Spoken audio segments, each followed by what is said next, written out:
My next door neighbor commissioned me to create them an end table. This is the end table that they currently have. It's too large for them, but they do like the style. So I went ahead and created my own retro version of it, and it looks like this.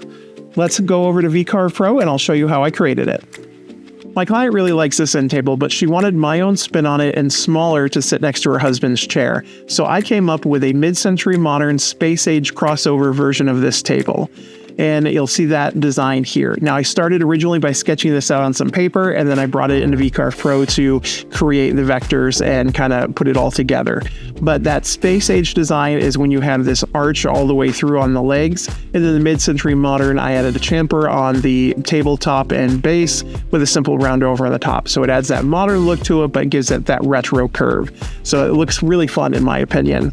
But the customer was very adamant about what she wanted on dimensions of it. So the bottom base had to be 13 inches, top base had to be 17 inches, and then the height as well. So I went ahead and created this 3-legged table design, and it's just easy profile cuts on the CNC. So first the legs, we're going to do 3 identical legs out of cherry, and the whole table is going to be made out of cherry. And you'll notice in the design here that I have these little notches, and this is for that bottom table. So the placement, so one, I'm getting it even at the right spot, but also it adds some strength in that joint.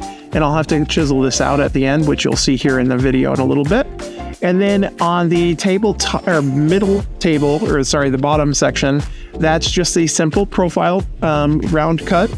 And then the tabletop is again a round cut, but what I also did was added these 3 drill spots for the CNC to do. And what that's doing is that's allowing me to have some dowels and pinpoint where those legs are going to be, so everything is even, centered, and level. So let's go out to the CNC and we'll cut it all out. The first thing we're going to do is cut up the stock so we can create these panels for the tabletop and the bottom table. I'll use the jointer to joint all the edges so they're perfectly straight and can align in the clamps. I'm going to go ahead and grab these panel clamps and glue everything together. You'll notice I'm definitely a finger smearer with the glue. I know it gets messy, but if you're going to get messy, have a little fun with it. I'm really curious, in the comments, go ahead and put if you spread your glue with your finger or if you use a brush or something. This will dry overnight, and then I will go ahead and get started with the second panel system.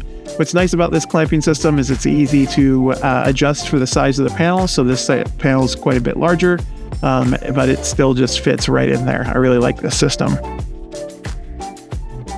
Next, I'm going to go ahead and cut up the thick stock that I have of cherry for the legs. When you buy lumber, it's not like you can buy the exact thickness and then use it right away. You have to finish it or remove a warp or something like that. So the customer wanted this to be 1.5 inches thick, so I went ahead and bought 8/4, and then I planed this down to 6/4 or 1.5 inches. Now it's time to go get the panels onto the CNC, so we'll go ahead and clamp them all down and get them started. I'm using the downtown quarter Jenny bit from Cadence Manufacturing. It makes quick work of this cherry. I first start with the bottom section, and now I'm on the top cutting out, just using these profile cuts. For the legs, I had to use an extended end mill, so get another 1/4 inch bit, but this one allows you to go down a full 2 inches, so it'll take care of that 1.5 inches that I need. Once it's off of the CNC, I'll use a hammer and chisel to take care of those tabs and pop them out of the forms, and then I'll run over to the drum sander to take care of that first grit of sanding. Using the drum sander will also allow me to get the tabletops perfectly flat and get any glue residue that's left over. It's time to use a hammer and chisel to take care of those notches for the bottom table. Once that's done, I'll take them over to the router table and add a round over to all of the legs and the top of the tabletop, and then I'll add a big chamfer to the bottom of the tabletop. And then it's time to do some sanding, which means it's time for this week's Sanding Thoughts with Dovey Woodcraft. The end table or nightstand dates back all the way to 1772. Back then, nightstands were commonly used to hold the home's chamber pot. This was a portable toilet that people would use when they needed to relieve themselves during the night. They would store it on their nightstand, and in the morning, they would throw it out the window. Look out below. Now that everything is sanded, I'll go ahead and assemble it First, I'll put some glue in the joints where that bottom table is going to be held together, and then I will use a brad nailer to put a nail in to hold it while the glue dries. I'll do this for all 3 legs, and don't worry about the holes that the brad nailer creates. I'm going to use the sawdust trick, which is just mixing up some sawdust from the wood that you just sanded with some wood glue and fill those holes so you have a matching filler. And then I'll wipe that clean with a white cloth to get rid of all the excess. Next, I need to drill the holes for the legs and the tabletop and put in the dowels that I created for them.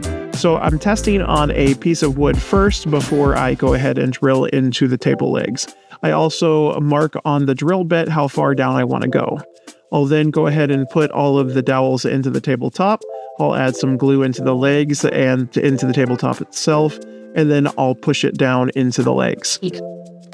I'll go ahead and clamp everything down with some extended clamps just so that it's nice and tight, and then it'll sit overnight to dry.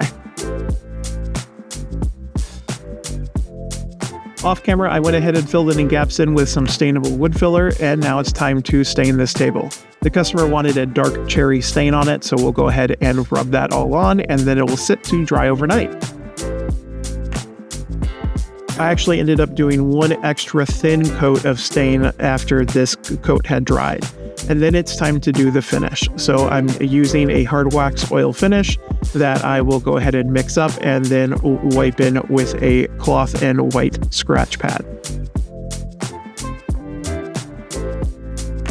Now it's time to deliver the table. Literally, they live next door, so it was just walking and knocking on the door.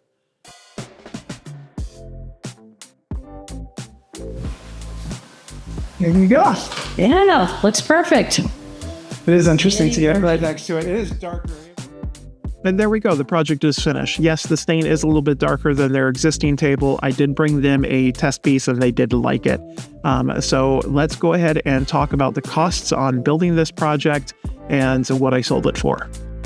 The cost for this project, the wood was $54.75, the stain and finish $45, consumable $10. So my total cost was $109.75. The hours I spent in the garage was 11 between the CNC and my man hours. I sold this table for $280, so my total profit was $170.25.